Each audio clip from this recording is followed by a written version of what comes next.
I kept hearing about this thing called March Madness, and I thought we were all just having a hectic month, but it turns out it has something to do with sports.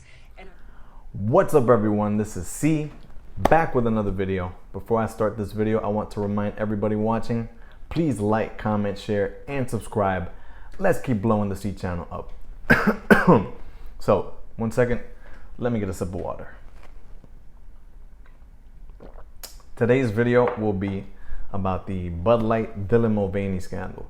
So for those of you who were unaware, recently Bud Light, an American traditional beer company, sponsored trans influencer Dylan Mulvaney, and it went super sour and terrible things happened. So Dylan Mulvaney is a trans influencer. She's been a female for about a year, and she has quite the social media following.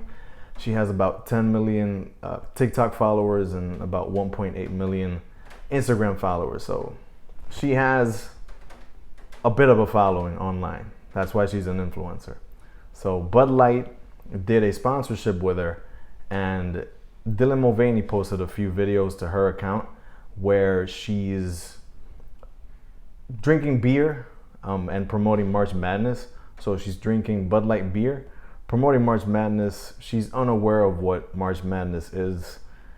The whole vibe was, I'm a dumb chick and I don't know what's happening, but yeah, I'm happy to drink beer. And there was a huge backlash to the ads and the whole sponsorship in general. Kid Rock recorded videos of himself shooting up Bud Light cans. People stopped buying Bud Light in bars and in stores. Bud Light lost about $5 billion in value.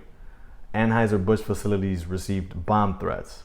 The VP of marketing, the whole female behind this whole promotion and this whole sponsorship deal, took a leave of absence, and she's getting replaced. So things went super sour super fast, and it's all because of this one sponsorship deal. But I think that the bigger picture is what's happening behind the scenes and the whole reason why this is happening. I think if you look at the whole picture and just look at what's happening, is the working class and America is tired of having this woke LGBTQ message pushed in our faces. If you look at most of America, the majority of America is heterosexual men and women. And furthermore, if you look at the consumer, the people that actually buy Bud Light, it's heterosexual men. It's hardworking guys that go to college, work hard jobs, work in factories, mechanic, maybe engineers, but the working class of America, who I would argue are very traditional and don't appreciate seeing a trans influencer on their can, on the can that they're about to drink. So I think consumers are tired of these LGBTQ woke messages, and they're pushing back. I also think the working class is fed up.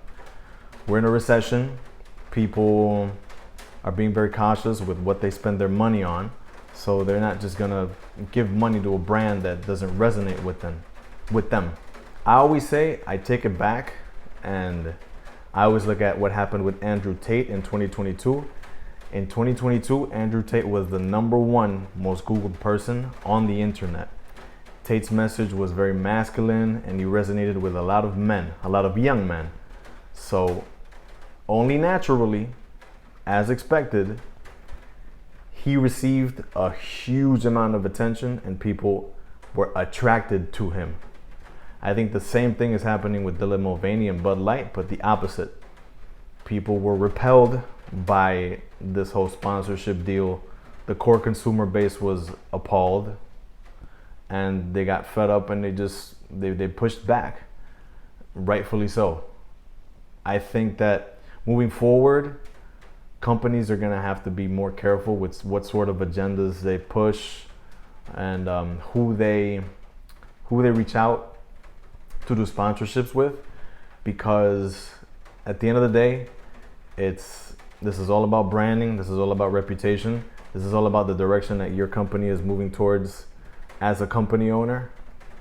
Once you start to, let's say, veer from your core base, the people that buy your product, the people that put you in the position where you're at, in your super nice house, if you're a CEO, once you start to veer away from that, you're gonna get pushback, and people are gonna push back because they're tired of the message, and you're gonna have to reassess whether it's a good decision or not.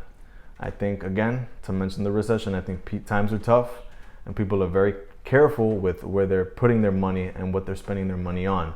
So if you as a company owner are putting out messages and doing sponsorships that don't please your audience is going to let you know. And that's what happened with Bud Light. I might have some more things to say on the topic, some more videos coming on it. As always, I want to remind you all to like, comment, share, and subscribe. Let's keep blowing the C channel up. Coach C out. Peace.